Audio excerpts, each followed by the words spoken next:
the beginning, the world was not the gilded empire you see today, but a seething, primordial knot of life known as the Crucible, where the boundaries between species were blurred, and the vitality of the earth was a raw, red-tinted force that pulsed through the great tree.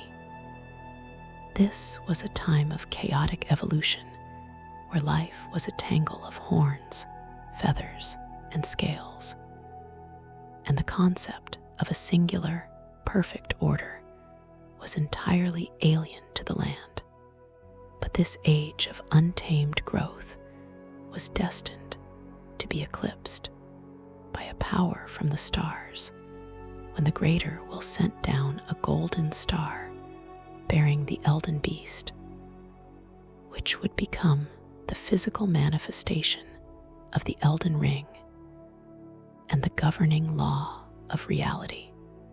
To act as the vessel for this cosmic power, the Numen woman Marika was chosen, ascending to godhood and marking the true dawn of the age of the Erdtree, a period where the sun itself seemed to bow before the radiance of the celestial timber that took root in the heart of the continent.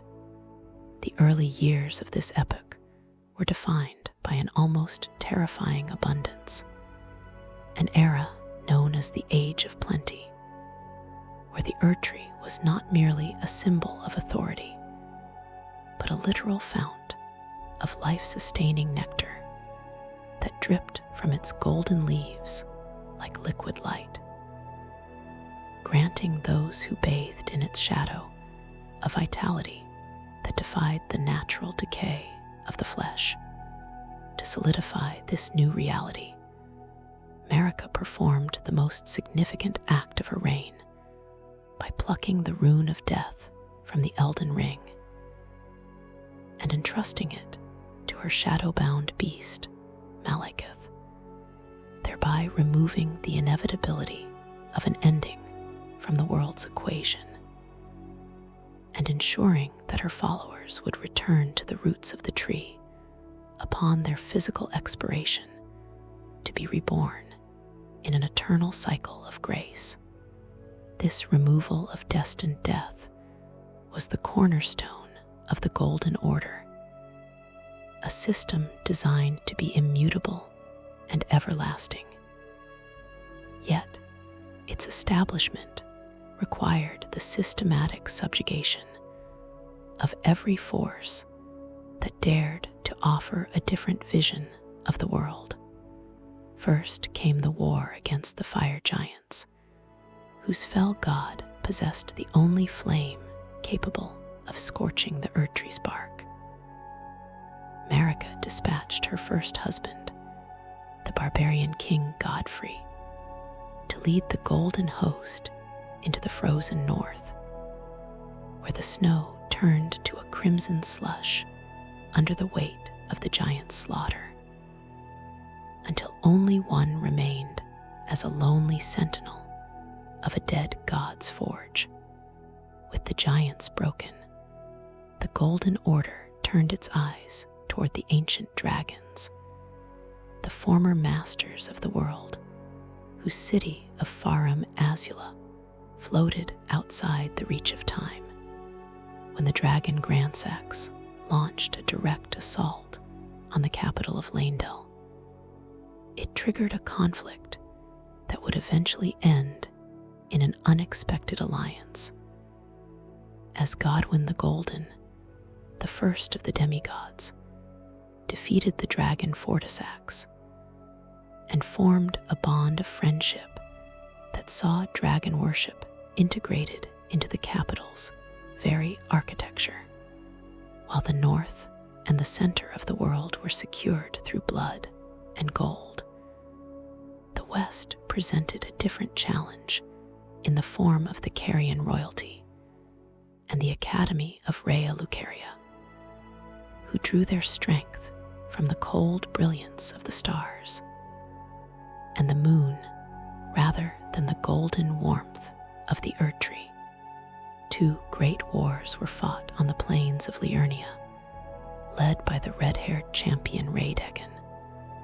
But the conflict ended not in a victory of steel, but in a union of hearts when Raedegan repented his aggression and wed Queen Rennala, bringing the power of sorcery into the fold of the Golden Order and producing 3 children of immense potential: Radon, Rykard, and Ranni.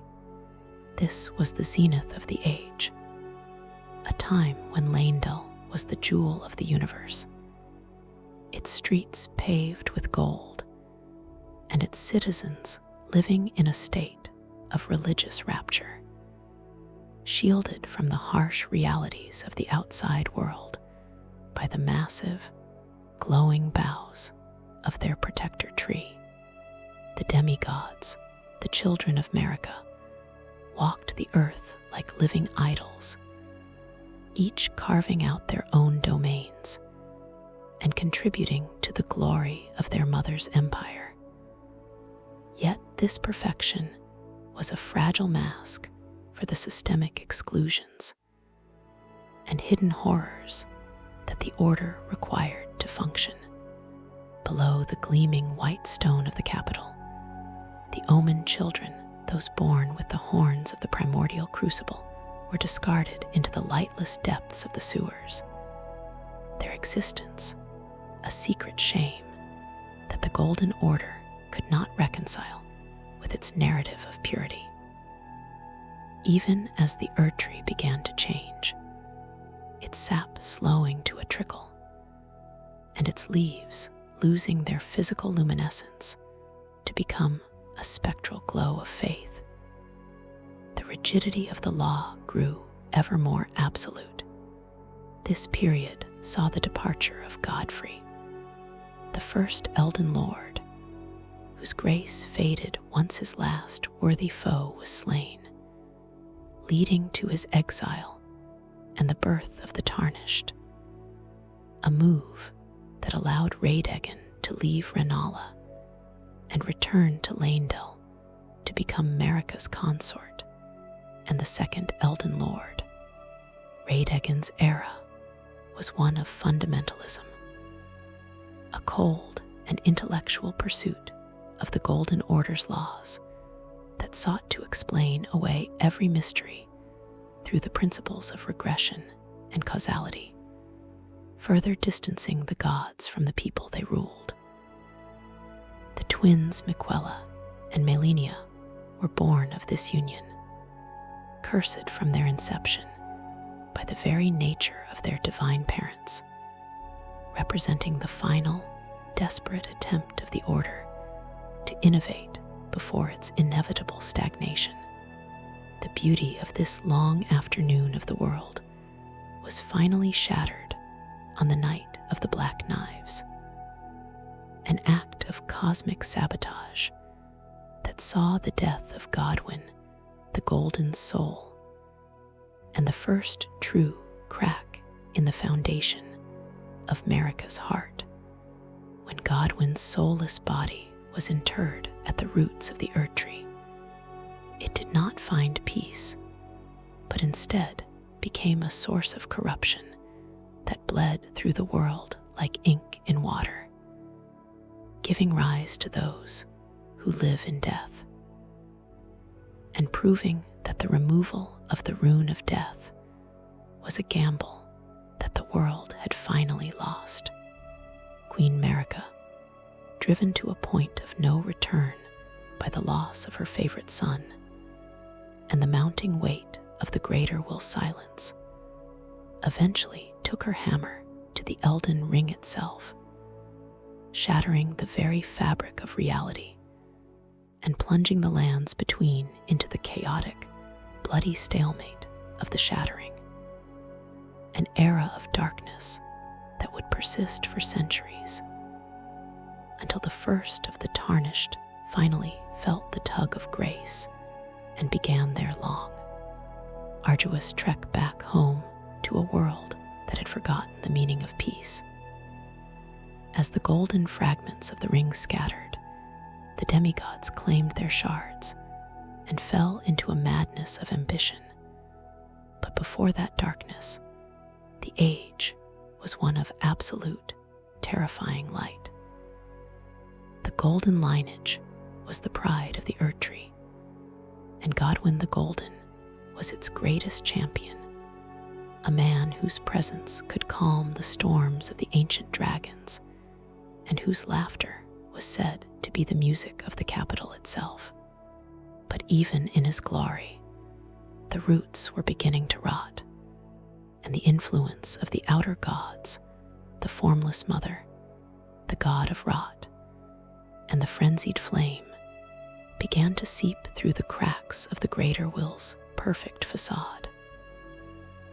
The nomadic merchants were buried alive in a fit of paranoid persecution, their collective despair summoning the flame of frenzy from the void, a fire that seeks to melt the world back into the one great, undoing the work of the Erdtree entirely. This silent, hidden history of the lands between is a ledger of sacrifices made in the name of a perfection that was never truly possible. The Erdtree was a parasite as much as a protector, feeding on the souls of the dead to maintain its golden glow, and the grace it provided was a leash that kept the living bound to the greater will's specific, narrow design. Marika herself, though a god, was also a prisoner, her body a vessel for a power that did not care for her grief or her children's suffering. And her ultimate act of shattering the ring was a desperate cry for an end to the stagnation of her own empire. You see the ruins of this world now, but once every blade of grass in Altus was a needle of gold, and every breath taken in the capital was an act of worship. The lore of the pre-Tarnished age is a chronicle of how a world of infinite growth was forced into a box of finite law, and how the box eventually burst under the pressure of its own divinity. The age was defined by the silence of the stars, as the Golden Order suppressed the influence of the cosmos to ensure the sun of the Erdtree never set. But the stars do not forget, and the moon of the Carians waited patiently for the light to fade.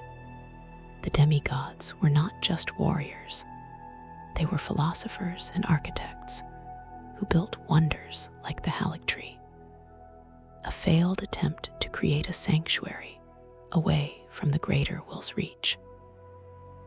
Miquella, the unalloyed, spent his life trying to cure his sister's rot and his own eternal childhood, a testament to the fact that even the most brilliant minds of the Golden Order were ultimately helpless against the curses of the gods. The tragedy of the lands between is that the more the Order tried to fix the world, the more it broke the spirit of those within it. The transition from the Crucible to the Erdtree was a transition from life to law, and the transition from the Erdtree to the Shattering was a transition from law to madness. Every step of this history is recorded in the stones of the ruins you walk today, a long, continuous song of gold that ended in a scream of shattered glass. The expansion of the Golden Order across the lands between was not merely a physical conquest, but a systematic rewriting of the metaphysical laws that governed the very essence of existence. And as the Erdtree's roots dug deeper into the primordial earth, they strangled the ancient ways of the Crucible to make room for the purity of gold. In the age before the Shattering, the reach of the Erdtree was so absolute that even the shadows seemed to glow with a reflected grace, and the capital of Leyndell became a city of eternal afternoon, where the concept of time felt suspended by the sheer presence of the divine. The demigods who populated the high thrones were not merely rulers, but extensions of Marika's own divinity, each tasked with maintaining a specific pillar of the Order's vast and complex structure.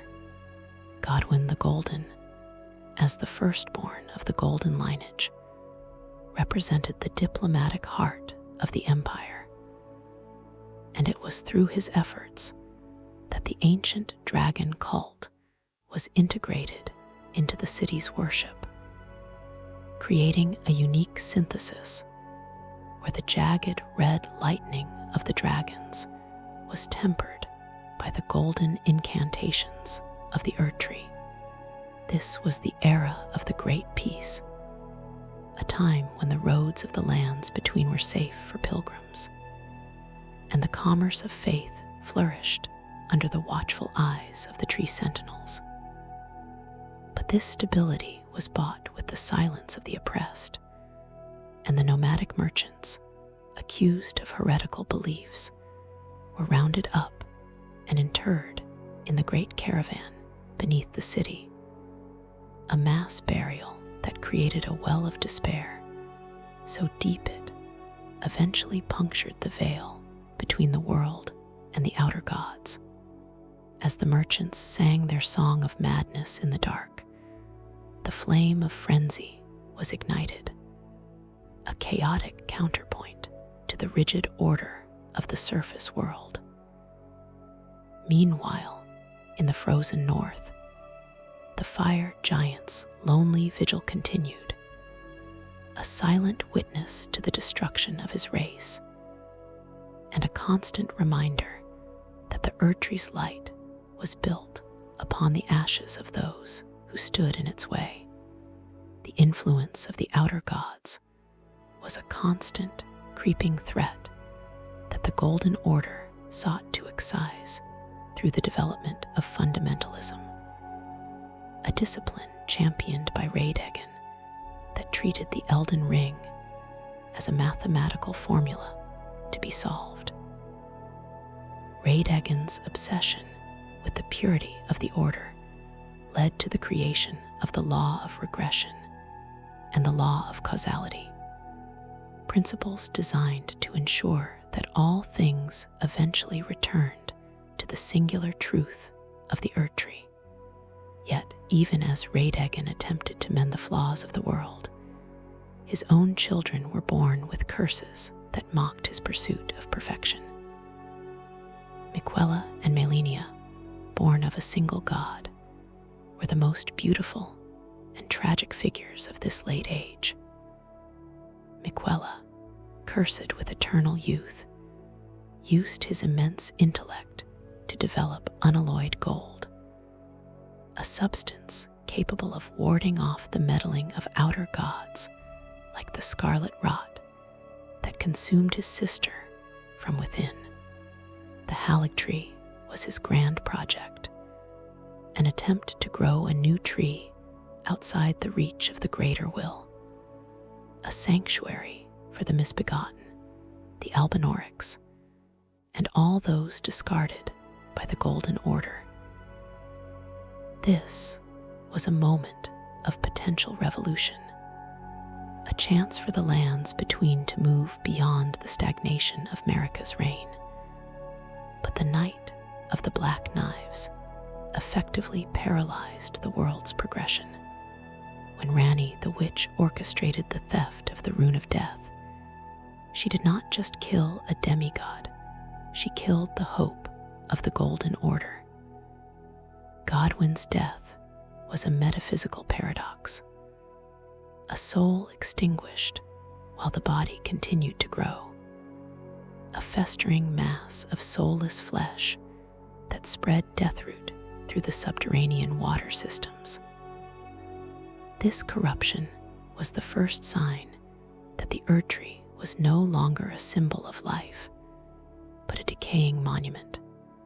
Queen Marika's subsequent shattering of the Elden Ring was the final act of a goddess who had seen her children suffer and her empire turn into a gilded prison.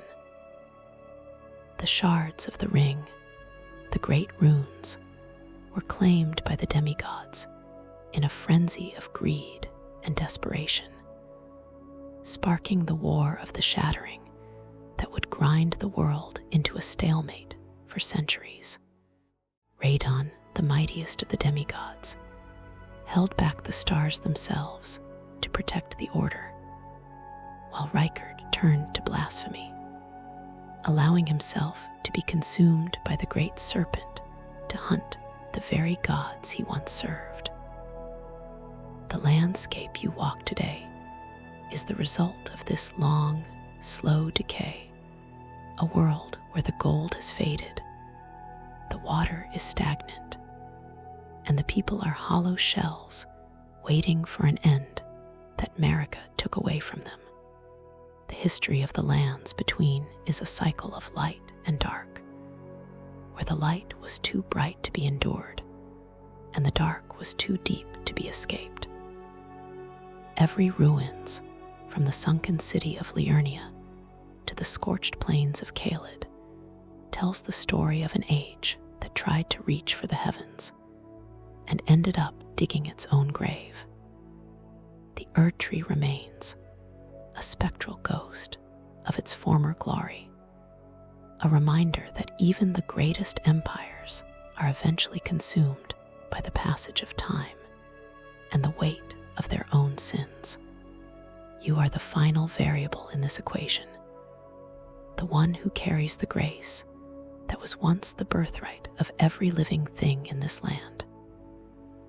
The road to the Erdtree is paved with the memories of a world that was once vibrant and full of song, but now only speaks in the language of rust and bone. The age of the Tarnished is the final act of a tragedy that began with a golden star and will end with whatever choice you make at the foot of the throne. The world is tired, the gods are dead or imprisoned, and the Erdtree is waiting for a new lord to decide if it should burn or be reborn. This is the truth of the lands between. It is a land that was loved too much by a god who didn't know how to let go. And now it is a land that must learn to live without the gold. The stagnation of the Golden Order was not a sudden collapse, but a slow, rhythmic suffocating of the world's spirit. As the laws of the Erdtree became so heavy, they began to crush the very people they were meant to elevate into divinity. In the centuries leading up to the end, the culture of Leyndell became one of obsessive preservation, where every ritual and every prayer was designed to keep the status quo from shifting by even a fraction of an inch. The perfume makers of the capital, once healers who used the natural flora of the land to soothe the sick, were eventually conscripted into the military machine to create poisons and defensive clouds, a perversion of their original purpose that mirrored the perversion of the Erdtree itself. As the tree's physical sap ceased to flow, the Golden Order turned to fundamentalism to fill the void, creating a priesthood that worshipped the logic of the ring rather than the life of the tree. This was the era of the Golden Mask, and the scholars who attempted to quantify the divine through the study of celestial movements and the geometry of the runes. But while the intellectuals debated the nature of causality in their high towers, the earth was growing tired.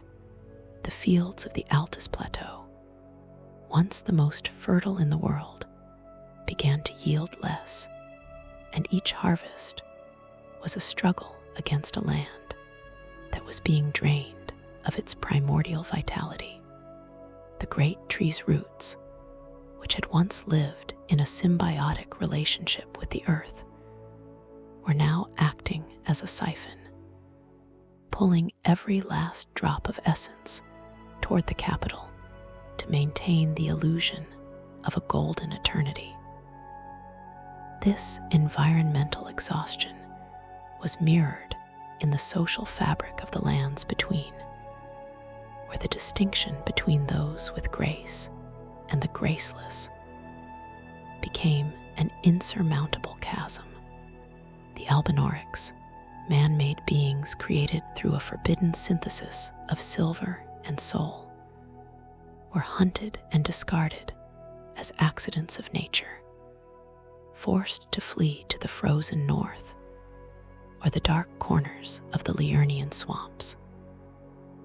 Their plight was a testament to the fact that the Golden Order had no room for any form of life that did not fit perfectly within its rigid golden grid. Even the misbegotten, who bore the wings and tails of the old crucible, were enslaved and forced to work in the mines and forges, their very existence a living reminder of the world the Erdtree had tried to bury. During this time, the demigods began to retreat into their own obsessions, sensing that the age was reaching its twilight. Rykard, the Lord of Blasphemy, grew disillusioned with the Golden Order's hypocrisy and sought a power that was older and more honest in its hunger, eventually leading him to the empty Gelmir volcano, where he committed the ultimate sin of allowing himself to be eaten by the great serpent. This was not a move of madness, but a calculated bet that the world could be consumed and reborn through the belly of a beast that knew no gods. In the Carrion Manor, Ranni, the witch, was beginning to weave the threads of her own rebellion, seeking a way to divorce her fate from the Two Fingers and the Greater Will.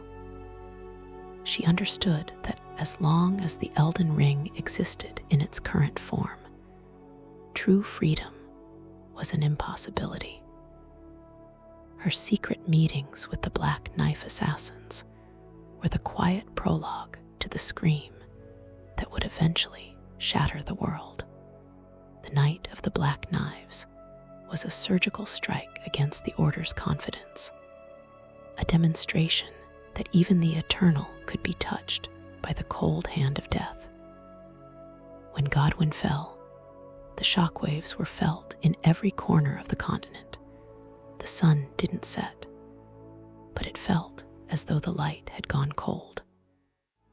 The subsequent corruption of the roots, where Godwyn's body transformed into a mass of spreading death, created the Prince of Death, a new and terrifying entity that existed outside the cycle of rebirth. This corruption was the final proof that the Golden Order's attempt to remove death had failed, as death had simply found a new, more monstrous way to manifest. Marika's shattering of the ring was an act of mercy as much as it was an act of rage. She was putting a bullet into the heart of a machine that had become a torture device for her family and her world. The war of the shattering that followed was a tragedy of ego, where brothers and sisters who had once lived in the glory of the capital turned on each other with a ferocity that scorched the map. Radon and Melinia's final battle in the wilds of Caelid was the funeral pyre of the age. The clash of the stars and the rot turned a once beautiful region into a hellscape of fungus and mutated beasts. By the time the stalemate was reached, the lands between were a shadow of their former self, a place where the gods were trapped in a cycle of self-destruction, and the common people were left to wander a world that had no use for them. The Erdtree stood tall, but it was a hollow shell, its interior a prison for the goddess who had once been its heart. The silence that followed the shattering was the silence of a grave, a long wait for something new to emerge from the wreckage. You, the Tarnished, are that new element, a scavenger of grace sent to pick over the bones of a dead empire to see if any spark of the old world is worth saving, or if it is finally time to let the flame die out for good. The history of the lands between is a warning about the cost of order and the price of immortality. It is a story of how the most beautiful dream can become the most terrible nightmare when it is forced to last forever. As you stand on the precipice of the new age, remember the gold that once was, but do not be blinded by it. The future of this land requires someone who can look at the ruins without blinking and see the truth of the world that lies beneath the golden leaves. The crumbling of the world's spirit was mirrored by the literal erosion of the landscape. As the golden highways of the Altus Plateau began to crack under the weight of a silence that spanned centuries. During the peak of the Golden Order, the architecture of the lands between was a testament to the belief that the current moment would last for eternity. But as the grace began to recede, these monuments turned into hollow tombs. The great lift of decay, once a symbol of the seamless connection between the disparate regions of the empire, became a dormant giant, its mechanisms rusted by the salty tears of a dying age. In the shadow of the Erdtree, the common folk who had once looked up in hope now looked down in exhaustion, their lives stretched thin by a longevity that had become a burden rather than a gift. The soldiers of the capital, once proud defenders of the light, found themselves patrolling empty streets and guarding gates against a shadow that had no name. This was the era of the Quiet Rot, a period where the fundamental laws of reality, the very runes that composed the Elden Ring, began to vibrate with an unstable energy, as if the world itself was trying to reject the artificial order imposed upon it. The Erdtree's radiance shifted from a warm, life-giving gold to a cold, oppressive amber, a hue that spoke of autumns that would never yield to winter. In the southern reaches, the Castle Morn stood as a grim sentinel over the Weeping Peninsula, its garrisons slowly losing their humanity as they realized that no reinforcements would ever come from the capital. The revolt of the misbegotten at Morn was not a random act of violence, but a localized eruption of the Crucible's long-suppressed rage, a sign that the old blood of the world was finally boiling over. Meanwhile, in the magic-drenched forests of Liurnia, the Academy of Rhea Lucaria turned inward, sealing its gates with glintstone wards to protect its scholars from the encroaching madness of the outside world. The sorcerers, who had once debated the nature of the stars alongside the priests of the Erdtree, now spent their days obsessing over the primeval current, a dark and dangerous source of power that promised a reality far beyond the reach of the greater will. The moon of the Carians hung low and heavy over the lake, a cold eye watching the slow motion collapse of the gilded sun. The demigods, sensing the end, began to hoard their power like misers. Morgoth, the veiled monarch, took it upon himself to protect the foot of the Erdtree, despite the fact that the very order he served had branded him an abomination. His tragic loyalty was a cornerstone of the late age. He was the grace-given, who was never given grace, a king who ruled over a city of ghosts from the shadows of his own shame.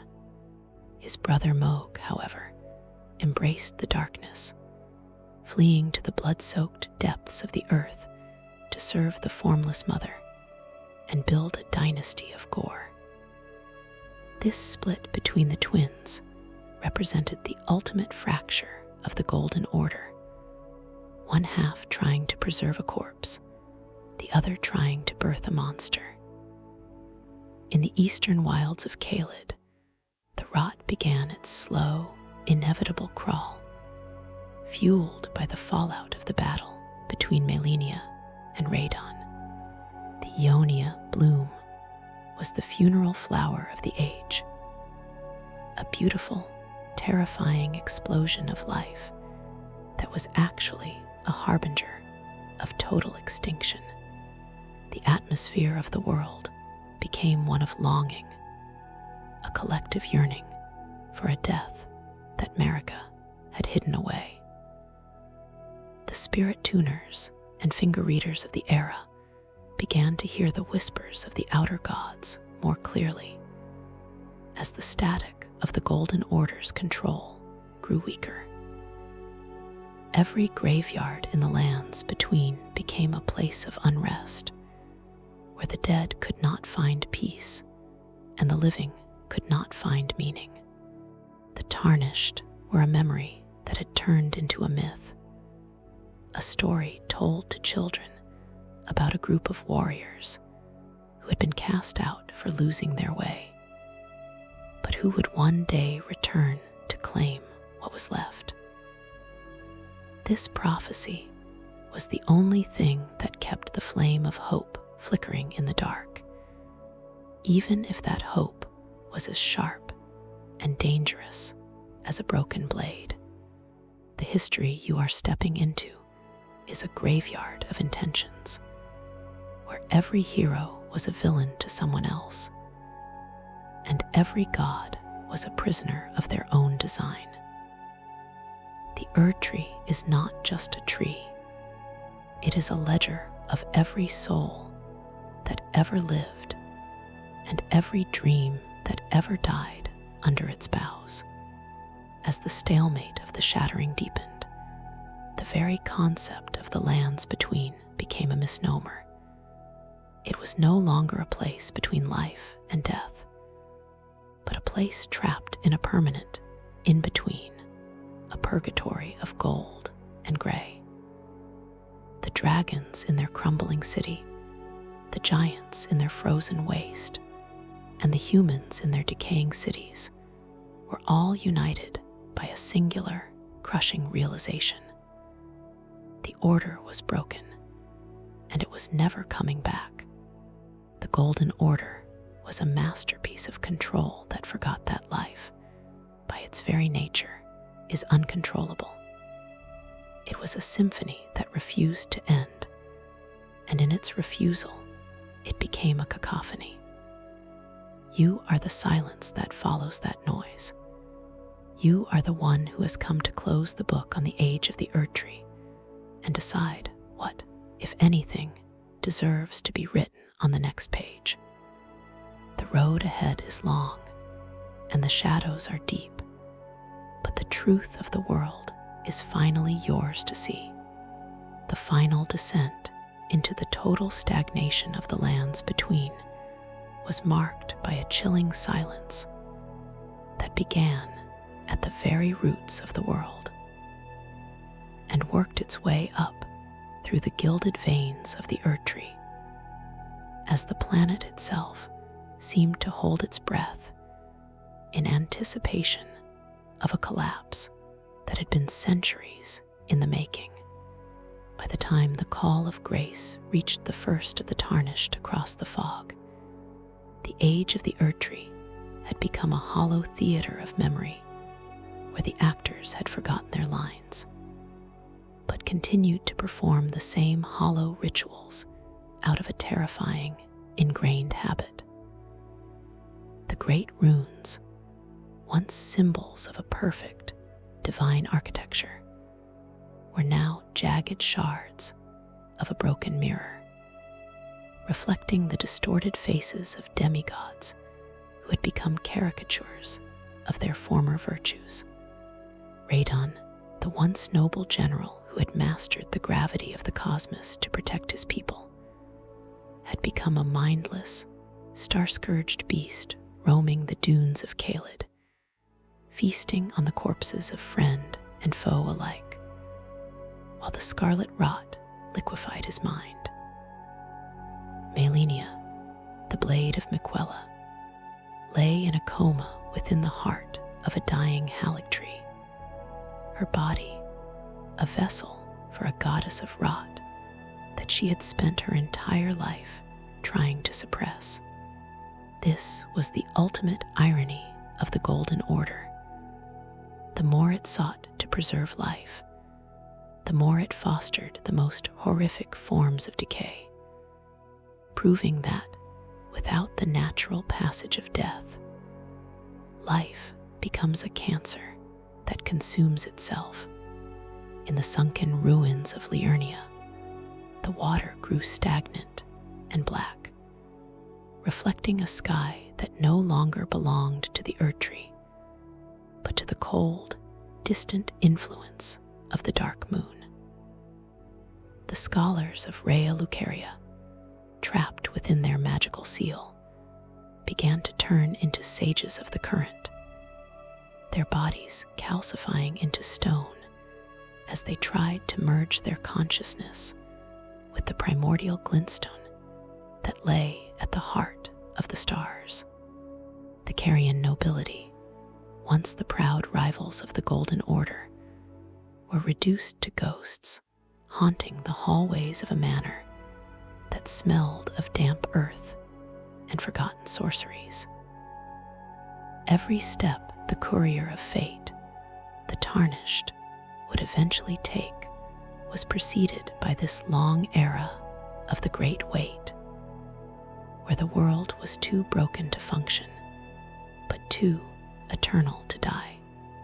The nomadic merchants, still trapped in their subterranean tomb, continued to pluck the strings of their fiddles, their music a low, vibrating hum that echoed through the foundations of Leyndell, a reminder that the fire of frenzy was only a single spark away from burning it all down. The accord of the Golden Order had been a contract written in gold and signed in the blood of the crucible. And as the ink faded, the world began to revert to its most primal, violent state. The beastmen of Farum, Azula, watched the sky with empty eyes, their floating city slowly crumbling into the sea of clouds, as the time-distorting power of the Elden Lord Placidusax began to fail. In the depths of the Siofra and Ainsel rivers, the ancestral followers continued their hunt, worshipping the budding horn and the spirit woods, living relics of a time before the Erdtree that had outlasted the very empire that tried to erase them.